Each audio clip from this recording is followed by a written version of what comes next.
I've got the airplane, so you just relax a bit. In this lesson, we're going to land back at Bremerton National Airport. It's almost dinner time, and I hear they have some pretty good fish and chips there. You already did one landing back in the intro flight. Today, we're going to do several more, but we're going to learn a great deal more about what's going on. I've configured the airplane for a descent at 75 knots with 10 degrees of flaps, which will be our final configuration for landing on this approach. We'll land without full flaps on this demonstration. I think it's time for you to take the controls.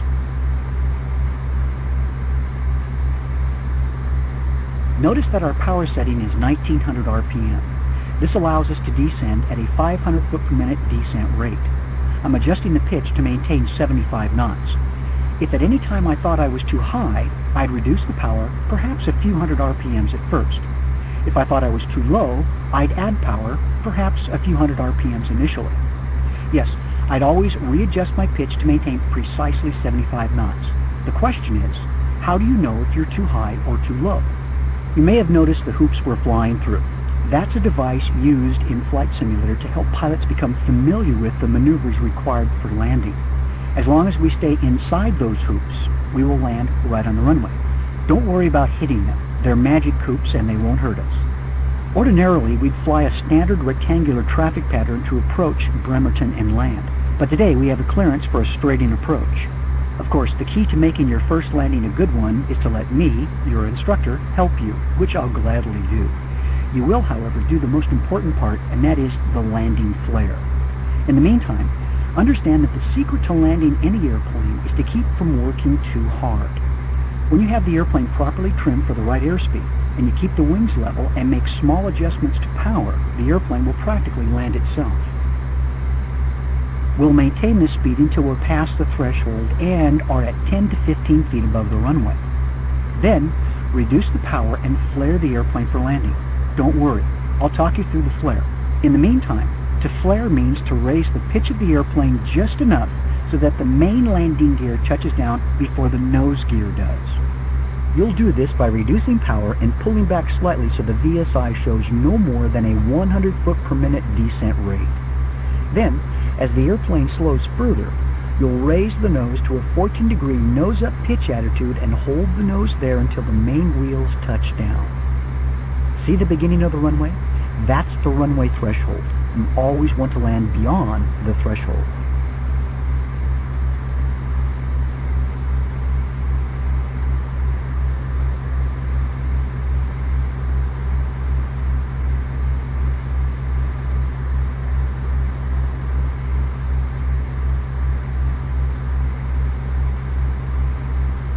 We're coming up on flare height. As you approach within 100 feet of the runway, resist the temptation to start pulling back. This is a common problem with students during their first few attempts at landing. Wait until you're at flare height to start pulling back on the joystick.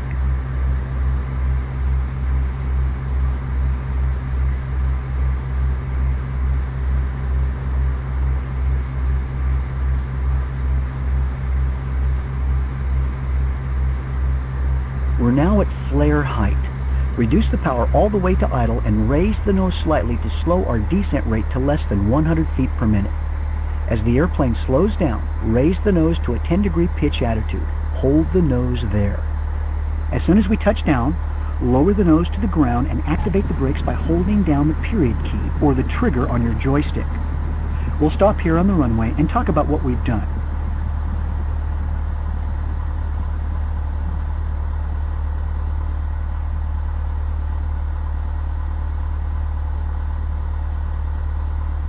Well done.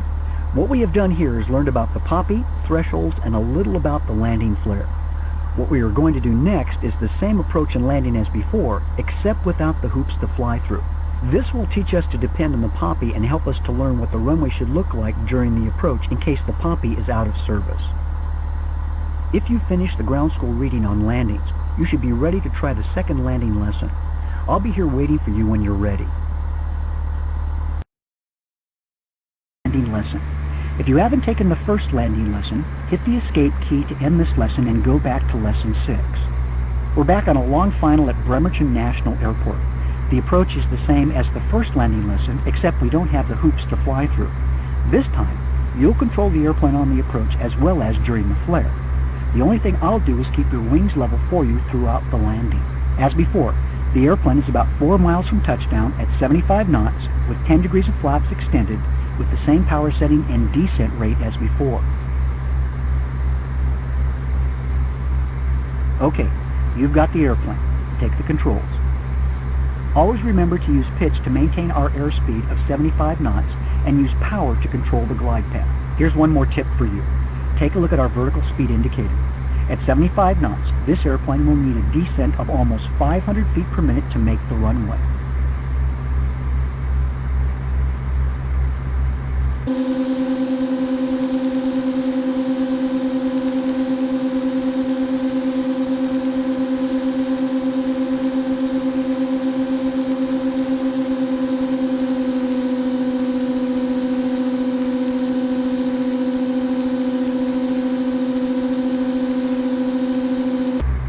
Notice the lights to the left of the runway.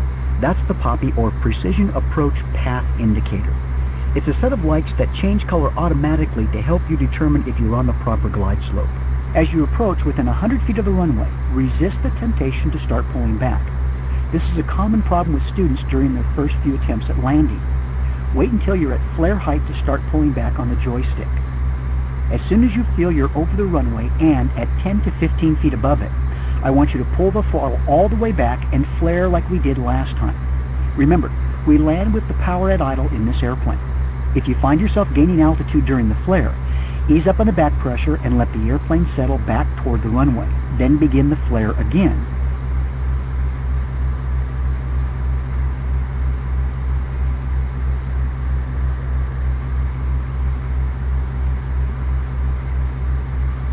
We're coming up on flare height.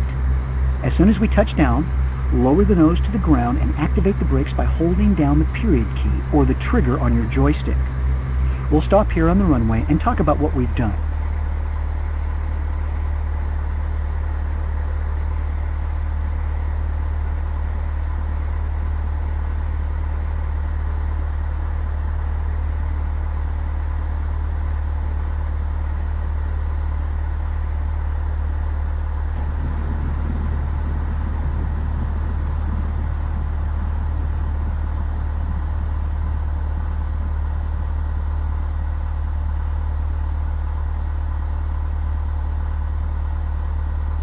Outstanding. In this lesson, we use the poppy to make an approach and landing without using the simulated hoops in the sky. Please replay this lesson as often as you need to until you feel totally comfortable with it.